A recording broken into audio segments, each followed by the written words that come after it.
Hey everybody, this is Dustin, Nervous Specialist. So today I'm looking at a 2022 Arctic Fox Nash. That's an off the grid series. And I'm up on the roof. It's pretty cold and pretty wet up here because it's been raining a lot and it's been foggy. So when I'm coming up on the roof, we're obviously looking at the condition of the roof. We're looking for any tears or snags in the material. We're looking for any obvious signs of dry rot. We're looking for any sheets that are lifting or letting loose at the seams.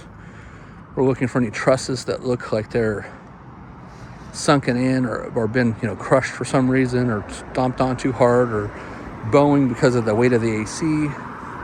So as you can see, this unit's got a couple solar panels on it and everything looks pretty good on the sealant.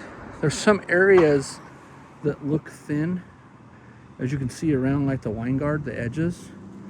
So I would say kind of be better to kind of do a little overlay on that. Looks like the clips are coming loose on the max area. They sure are. They vibrated out of there. So get those resecured. I would recommend that you get the roof cleaned and then start applying like a UV treatment to it as well. One of the things when I'm up here is, again, these sealants, they're starting to shrink. And you can see like the little ripples in those.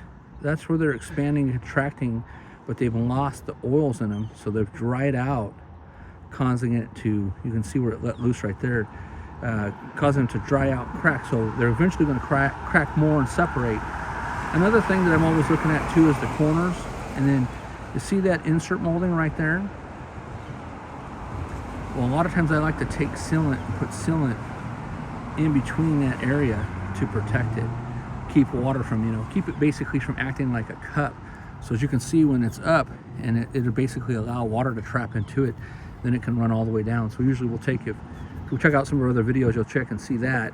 And then up here again, you can see the insert molding right there where it shrunk from that trap. So you can see the screw head that's showing. So that shrunk up and pulled out of there, so I'd recommend that we replace that. A lot of times we're looking at the side edges of the roof to see if there's any separations or anything that's where this basically the moldings on the side of this coach, when it's moving, it's flexing those seams. So we refer to it as the roof side edge seam. So as this coach is flexing and moving, it's just something that happens. It's just screws that are in place. And as that's moving like this and vibrating and friction and bouncing and up and down and shaking, those will come loose. And then when they do, they'll split open. It'll allow water to get, back into the roof, down the wall, and clear down to the floor. So all kinds of fun stuff. We're also checking, make sure there's no damage to the solar panels, that the mounts are good, that the clips haven't broke loose on anything. We're checking, the awning fabric conditions. We're checking to see if the rail's loose. We're checking the end caps. We're checking your plumbing vents. We're checking your Fantastic fan, or your Max Air fan. That's the nicer one. We're checking the AC. So I'll go back after I get done with this video and I'll lift up on the air conditioner and see. A while back, I did a video where I came up here and I was like, what the heck? There's only 2 bolts. The other 2 are missing. Well, that's not the case. They changed the design and they started putting them down here in the bottom, which you can't really see too well. But they put them at the very bottom of the back. So it's still the same lid, and I don't know why they changed that. Versus that, you can pull the two on the front loose and the 2 on the back loose, and then you scoot it forward and pick it up, or vice versa, go back the other way to take it off. So see how these clips on this side stayed in place? Those clips stayed in place, but the opposite side, they were backing out. Again, they've got some pine needles and stuff. When it first came in, they actually had a tree branch up here that I took off. And so you see those lines that are there, like that guy, that is from tree branches. So you want to keep an eye on the tree branches. Make sure that you're not getting any little small penetrations or pinholes.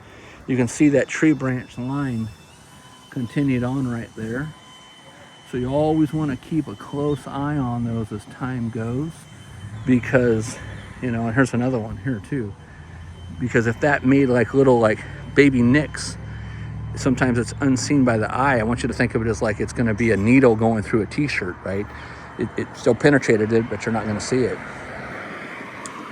So same thing back here. I would recommend that we, you know, thicken up the rear sealants on the front and rear cap.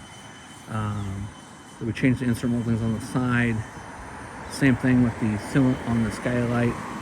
You can see where it's starting to crack and separate different areas and let loose. It's just not thick enough. And then I don't usually do like the dabs on that.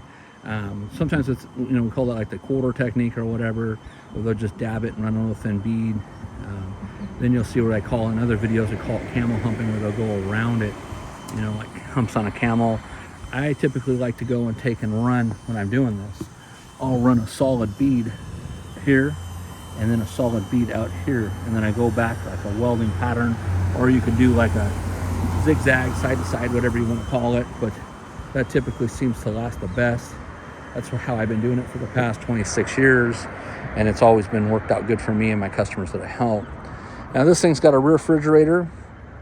These are good and bad because a lot of times the water will soap off and hit it, or the people will keep it parked up high. You know, this front end sloped down right now low, but they'll keep it tipped up high, and then all the water condensation will run back and cause damage into that area.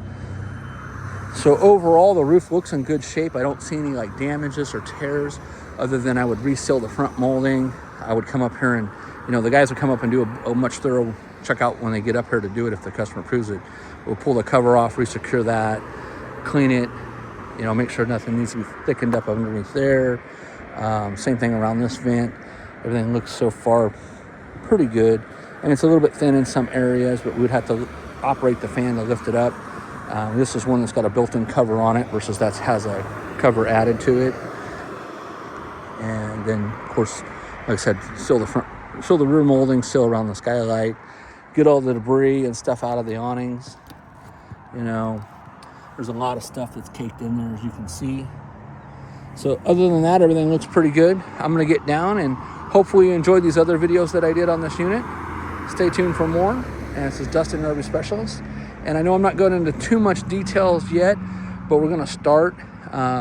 You know, we'll start talking about like proper ways to secure solar panels, different tricks that we do, checking of the wiring. A lot of times we'll see the wiring will get damaged over the years with sun damage. So sometimes you can put split loom on it, or you can dab it and put it in different sealants, or turn it on, tape it, or whatever you want to do to prevent it from moving around and shaking and vibrating and whatnot.